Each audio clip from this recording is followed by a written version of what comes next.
Merci de passer l'après-midi avec nous. Donc moi je suis Magali Assor, je travaille pour les Petits Frères des Pauvres, je m'occupe de différentes choses et notamment de la démarche éthique de l'association. Et du coup avec l'espace éthique d'Île-de-France, on s'est associés, on va dire, pour aujourd'hui vous parler d'un sujet qui nous est cher, c'est penser des lieux de vie partagés pour les personnes âgées. Alors, le 6 décembre dernier, ici même, on recevait des journalistes pour leur parler d'un travail qui a été mené par l'association, qui était d'aller recueillir la parole de résidents, de 97 résidents qui vivent en EHPAD. Et ces personnes nous ont confié aux bénévoles, à leurs bénévoles, ce qu'ils aimaient dans leur vie et ce qu'ils n'aimaient pas dans leur vie dans ces hébergements collectifs. Et 4 jours plus tard, c'était les 70 ans de la Déclaration universelle des droits de l'homme. Et l'espace éthique a lancé un mouvement qui dit les EHPAD s'engagent. Alors nous, on n'est pas ici à Yersin, ce n'est pas un EHPAD, mais l'idée de dire les établissements ou les lieux de vie collectifs s'engagent pour rendre effectifs les droits de l'homme, ça nous a semblé une bonne opportunité pour vous recevoir et vous dire un petit peu ce qu'on fait, ce qu'on pense, et comment on travaille depuis des années sur ces sujets. Que vous dire d'autre, si ce n'est que la rencontre. Alors, donc ici on est à Yersin, donc au sein de l'association de gestion des établissements. Il y a Constance Cardoen, qui est notre directrice adjointe d'AGE, qui va nous présenter l'association, et ainsi que le lieu qui nous accueille. Ensuite, on donnera la parole à François-Xavier Turbet-Delhomme, qui est directeur adjoint de la qualité, de l'innovation et du développement au sein de l'association, pour parler justement de cette politique habitat, pourquoi les Petits Frères des Pauvres ont développé une politique habitat, sur quelles convictions elle repose. Puis ensuite, on donnera la parole à Oriane Thomasin et Roselyne Voisset, qui est donc directrice de cet établissement et responsable d'activité, pour qu'elles nous expliquent au quotidien comment elles mettent en œuvre, comment elles font pour que les paroles et les actes soient alignés dans un grand souci de cohérence. Donc vous verrez un peu le quotidien à travers d'exemples. Tout au long de la rencontre, on vous laissera la parole et on laissera Emmanuel rebondir sur les aspects qui lui sembleront pertinents pour nous aider à prendre un peu de la hauteur. Voilà. Constance. Merci Magali. Bonjour à tous, c'est un vrai plaisir de vous accueillir ici. Il me revient la lourde charge donc, de présenter les Petits Frères des Pauvres AGE au nom du directeur des établissements qui s'excuse, donc monsieur Fabrice Lafont. Donc Yersin, dernier établissement inauguré en 2016 par Petits Frères des Pauvres AGE.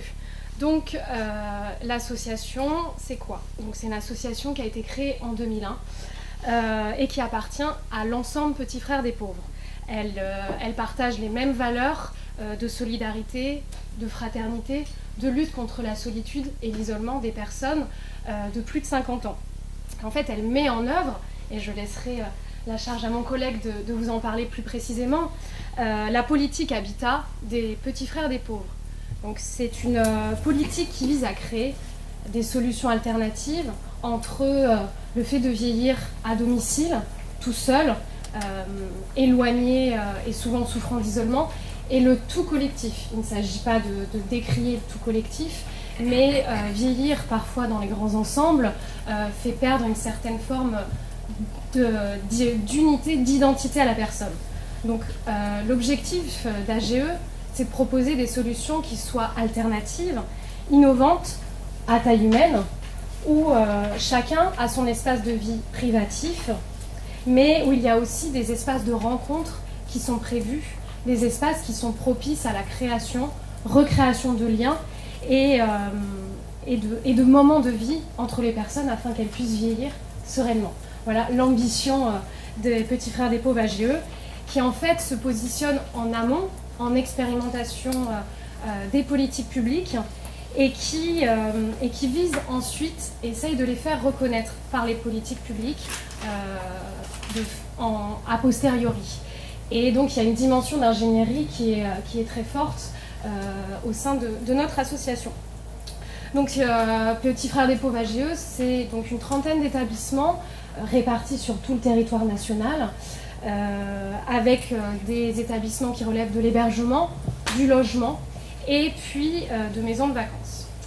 Donc Yersin, l'endroit où vous êtes tous, on le voit, un bel espace architectural, propriété de Paris Habitat, donc qui vise à être une traduction de la politique portée par notre association, où quand on y rentre, on voit cette dimension domiciliaire qui est importante, puisque le hall d'entrée ressemble à un hall d'entrée comme chez vous et moi, où chaque résident a son propre studio. Nous accueillons 61 résidents.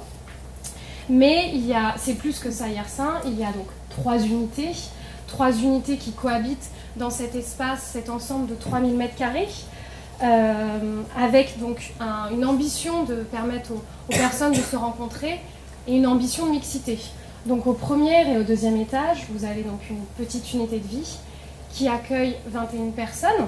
Les petites unités de vie, ce sont des EHPAD, mais avec des statuts dérogatoires, où il y a une présence de professionnels que je salue, qui sont ici parmi nous 24 heures sur 24, et qui accompagnent les personnes en perte d'autonomie quotidiennement.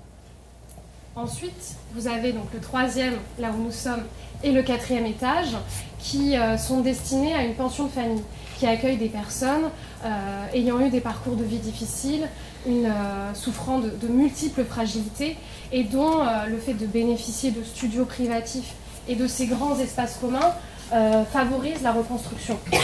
Et ensuite, vous avez au cinquième et au sixième étage donc 17 résidents qui sont logés dans une résidence autonomie, anciennement foyer logement, où l'objectif est de vieillir sereinement tout en bénéficiant de la présence de professionnels qui les rassurent à leur côté. Donc tout l'enjeu de cet établissement ici, c'est de faire vivre ces identités plurielles, et de chacune de ces unités, tout en créant donc cette identité collective qui est l'ensemble Yersin, qui fait l'objet de beaucoup de discussions et de réflexions avec la directrice de l'établissement et toute l'équipe. Donc je vais laisser la parole à mes collègues pour la suite, en réfléchissant à ces lieux de vie partagés, mutualisés, qui accueillent les personnes âgées. Voilà, merci.